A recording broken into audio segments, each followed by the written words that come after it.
Ay po, kung napapansin niyo po, ang school ho ay bawat floor ay meron na pong harang. Ayan.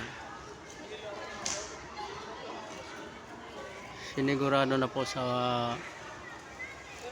pamalaan po ng school at sa DepEd na ligtas na po ang mga batang mag-aaral na maglaro po, magtutulakan.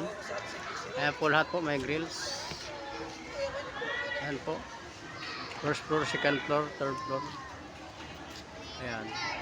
Lahat po may grills. Para kung may magtutulakan mga bata. Yung iba kasi po, nadala sila nung laging may tumatalon sa building. Kung naalala niyo po, kung nabalitaan po. Ayan, kaya ginanyan po yan. May grills na po lahat ng bawat floor po. Kaya good job sa pamalaan ng Caloocan. Thank you so much.